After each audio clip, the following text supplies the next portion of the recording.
So let me introduce to you the idea of polar coordinates. It's just another system to locate points on a particular grid. In this case, it's going to be a polar coordinate system, kind of a circular grid.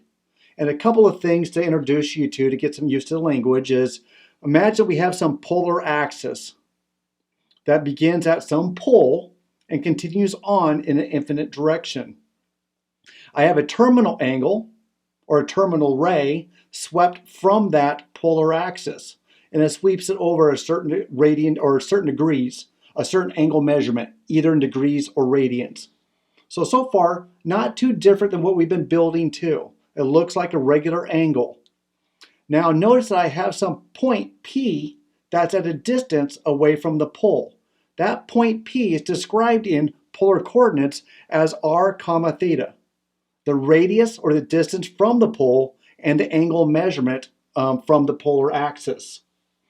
Imagine that I did, for example, that maybe I had a pole and its radius was 1, 2, and 3. And let's say my theta was maybe like pi fourths.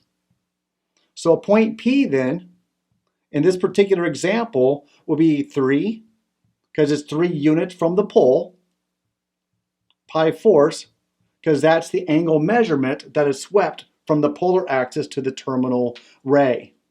And so when I see something along these lines, that communicates to me that's a polar coordinate. Another thing you might want to be aware of, this angle is going to be measured positive if it's swept around counterclockwise. It could be negative if we sweep it around clockwise. Radius, the r, could be positive or negative. If it's positive, it's in the direction from the pole. If it's negative, then the distance is on the opposite side, going the opposite direction from the pole as well. So you may see something with negative measurements, both in the radius or in the degrees.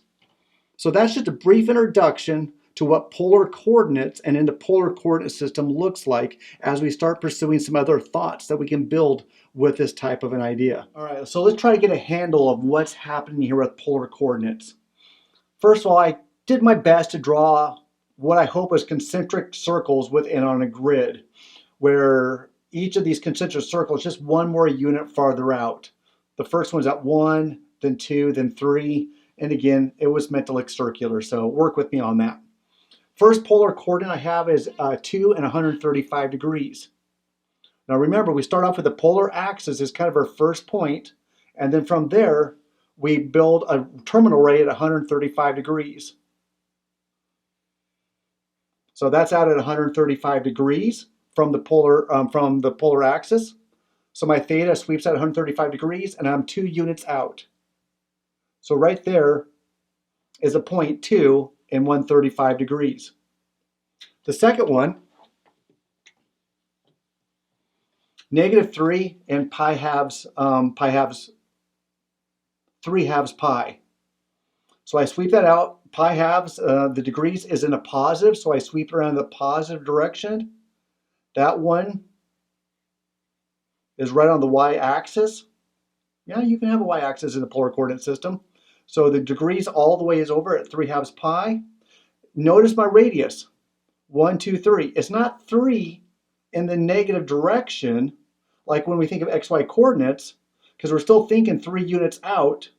So we would put it here, but since it's a -3, we reverse it away from the terminal angle, and it's up here. So that's the position for the second point. That's at the position -3 and 3 pi halves. Want to make sure you caught on to that. What happens when there's a negative on the r position? Positive r would go down.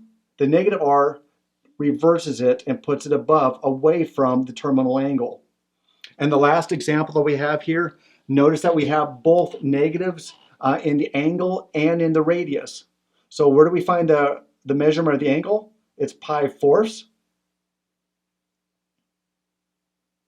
And it's negative, so I'm going to sweep it in a negative direction. So it came this way. So there's my angle measurement.